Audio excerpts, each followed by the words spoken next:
In 2013, you wrote the infamous piece, The Haal of Pakistan. And more recently, you've self-admittedly tried to move away from it slightly for multiple reasons. And we'll try to get into both of them. So let's start with the argument for the Haal theory. In that piece, you have written that Haal is a state that makes a man not be himself. He has reached somewhere else.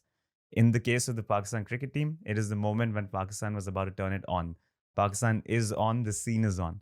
And anyone who's watched any cricket match with Pakistan knows exactly what you're talking about. Like just if you just think of it, you like I know of the Champions Trophy final, for example, the quarterfinal 2015 World Cup against Australia, Wahab Riaz spell.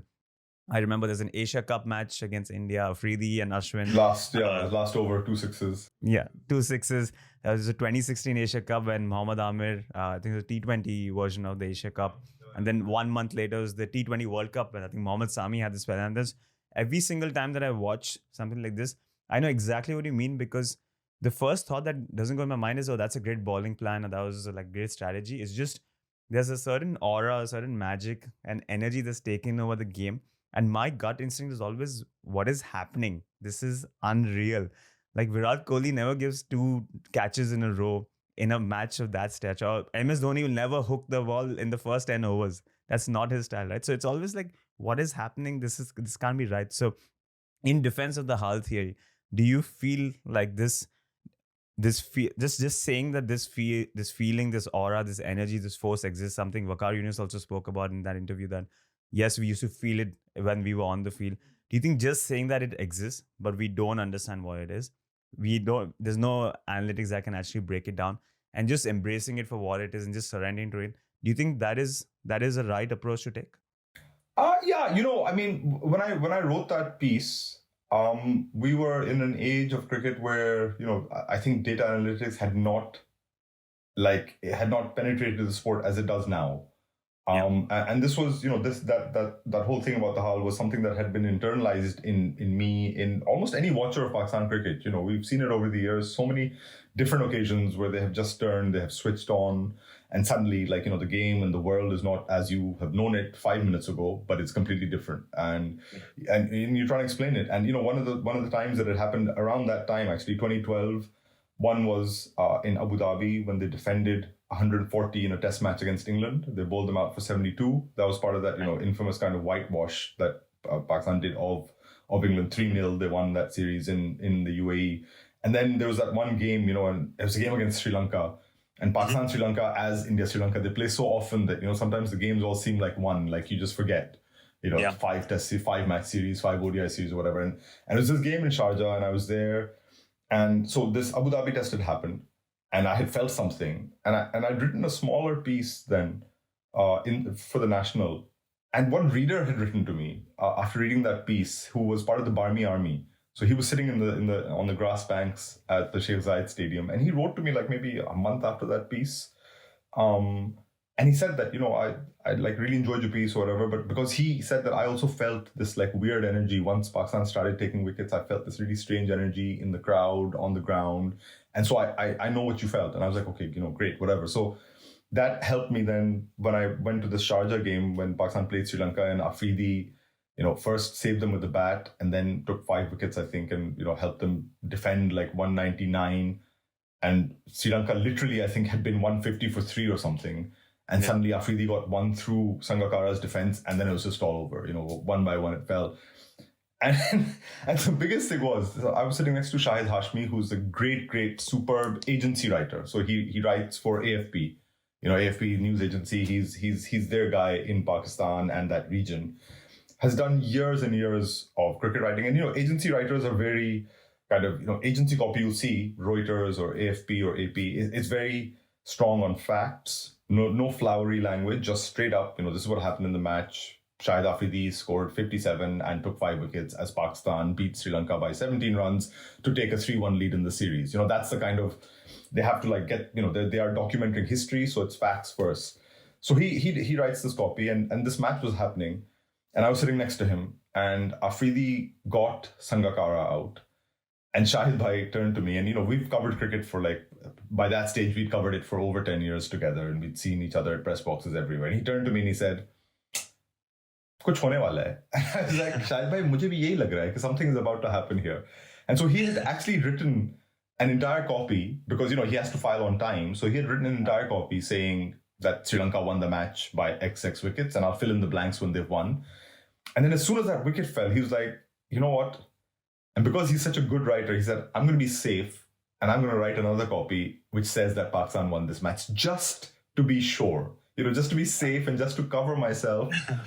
And so he sensed it as well. He knew immediately, and he's like, he thinks straight, he looks for facts, but he sensed something in the air. And so I was like, man, that's a powerful feeling. So like, maybe I should do something about it. So then I started writing it. I started speaking to people about it, and I let my mind just go wherever it went in all kinds of directions of inquiry. And I called up, I spoke to a kawal, I spoke to a sports psychologist, I spoke to players from that time, and they all spoke about it. Like the sports psychologists actually were really interesting, because they said, what you're talking about, you're calling it haal, but we call it the zone. When players get into the zone and they feel and they see differently, and they're completely like kind of, okay, we know what to do now, and they're doing it on autopilot, and so they do it, and that's how you kind of create great players. And so I did that piece, and it was fine.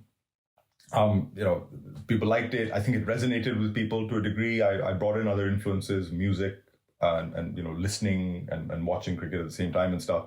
And then I think a few years later, when they won the Champions Trophy, and I didn't do like a so people now think that it was like me saying that haal was not accurate, maybe, or it was wrong. And I think what I was doing was trying to, and maybe I didn't do it well enough, but I was trying to bring a bit of nuance into it. And I was acknowledging the entry of like data and analytics and more structured and logical thinking about the game. And I was acknowledging the presence of that, and also acknowledging it to a degree that, Pakistan, I think, did used to do that, even in Waqar's time. But it's just that sometimes I think, guys like Waqar and Wasim and all, they maybe couldn't articulate perfectly well what they were thinking. And, it's suggestive thinking. A journalist asked them a question that, that must have been some great feeling when you were doing this. And they respond that, yes, it was a great feeling. But because, they've done it over and over again, and sometimes they reply automatically. But I think if I had probed them a bit more and asked more kind of, more specific questions about some of these collapses that they caused, then I think, there would have been some acknowledgement of, yeah, okay, we had a plan. The plan was a basic plan that, the ball is reversing now, so we're going to do this, and we're going to have fielders here, we're going to have fielders there. And that's how this is going to work. And so, I think that kind of thinking about the game was always there. And I won't say I did it a disservice, because haal was as much about the reaction of the reader as well, or the watcher, as much as what was going on in the game. And so the second piece that I did was kind of trying to acknowledge that, that kind of thinking must always have been there. It's not just that Pakistan turn up and unthinkingly they just do what they do because they're great, talented players. They think about their games. Every Pakistani player, they are smart, intelligent cricketers, which is why they are where they are. If you're playing for the national team, you clearly think about the game. You clearly know how the game works. You clearly have an idea of the game's key moments and the key fielding positions and, key stages of a game. You have that knowledge because you have to. Otherwise, you wouldn't be there at the top. So I think the second piece, which was after the Champions Trophy win, was just trying to kind of acknowledge that, no, it's not just that they're these mystical beings who have suddenly just turned on and done this amazing thing, but that they are like smart, thinking cricketers who have great skill. And one of those skills is recognizing a moment where they feel like, right, this is an opportunity. This is what we have to do. And a lot of the time they have players who are skillful enough and good enough, bowlers especially, who can do that. So I still say, I still stand by haal. I think for the impact that haal has on a viewer and a reader, maybe, you can feel it. And you may not be able to articulate it, but you can feel it. But I also now acknowledge that, Pakistani cricketers they're not just talented superstars. They are actually thinking, intelligent cricketers, athletes who are at the top of their game, and they're there because they are smart and intelligent. In your heart of hearts, which side do you try to lean towards more? And I ask this because I vividly remember the kind of buzz that was around when Pakistan won the Champions Trophy, when they won that Asia Cup match I was talking about. On my friends' face, how much it was part of our conversations. The people were celebrating for months on end. And it just, because it was such an evocative moment, it just makes you feel so giddy. It gives you that rush. that I felt like this. I mean, these are the kind of matches that really make you feel like, oh, this is why we watch sport, right? This is why we follow cricket.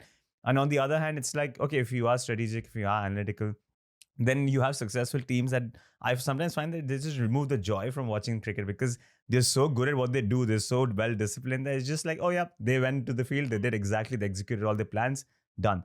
So in a way, I used to prefer like this undercurrent which Pakistan team always had was that on their day they can wipe out the strongest team. They always have that talent. I mean, they do it. There's, it's really interesting. You ask like which side. So I think with Pakistan, you get to sense both sides of the equation. And you get it with most teams, it just depends on which team you follow, I think, on certain days. Sri Lanka, Andrew Fernando writes some great stuff about Sri Lanka, in a similar vein sometimes about the stuff that they do. But that Champions Trophy final, for example, there were still moments which are inexplicable in that game. So, the luck of the Jasprit Bumrah no ball to Fakhar Zaman.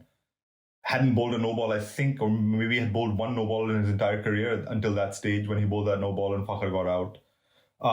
Inexplicable. Hafiz, who always wants to bat in the top order, Pakistan sent in at 5, which he hardly ever does. And he turned out to be like this great death overs hitter, which he hadn't done like before really, but he turned out to be this great kind of end overs hitter, hit that 50. The Azhar Ali drop catch of Kohli. And the chances of like that next ball again being an opportunity, like these are moments that you can practice all your life and plan for, but they don't go to plan. If they had gone to plan, Azhar Ali would have caught that catch. If they had gone to plan, Fakhar Zaman would not have gone 100. If they had gone to plan, Mohammad Hafiz would have gone 1 down and probably slowed down the Pakistani innings.